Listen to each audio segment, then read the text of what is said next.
Aksi perampokan dengan menggunakan senjata api semakin marak terjadi di kota Palembang dalam 1 bulan terakhir. Bahkan pelaku semakin sadis dan tidak tanggung-tanggung dengan menembakkan senjata api atau senpi kepada korban yang ingin berusaha mencegah aksi kriminalnya.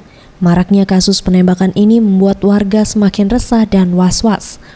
Menurut pengamat sosial, Tareh Rashid yang ditemui Sabtu 7 November 2015 mengatakan, munculnya niat pelaku untuk melakukan aksi tersebut disadari banyak faktor pendorong, salah satunya faktor ekonomi.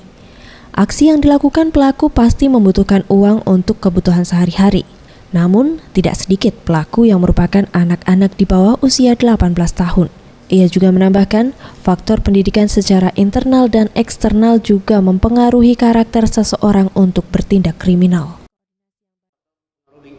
Jadi mereka terbuai oleh lingkungan yang katakanlah model kehidupannya, gaya kehidupannya konsumerisme atau konsumeristik, ya, sehingga orientasi hidup remaja kita itu selalu melibatkan dengan simbol-simbol atau identitas-identitas yang berkaitan dengan dunia modern, misalnya. Sementara itu, Soki, pengamat hukum menilai pelaku curanmor dan perampokan dengan menggunakan senjata api juga termasuk aksi kejahatan. Dari segi hukum, pelaku akan dijerat pasal 363 dan 365 Kitab Undang-Undang Hukum Pidana tentang pencurian, serta pasal berlapis jika terbukti memiliki senjata api.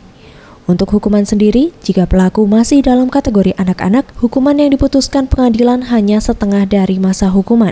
Berbeda dengan kategori pelaku dewasa yang sudah menjalankan hukuman secara penuh pasca putusan pengadilan. Itu tetap dikenakan pasal yang sama, hanya saja untuk ancaman hukuman itu biasanya itu 50% atau separuh, ya, sebagian daripada ancaman itu sendiri.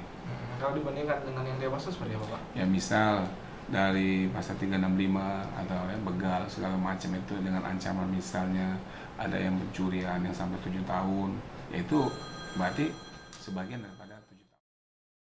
Farel Dwi Satria, Sriwijaya TV.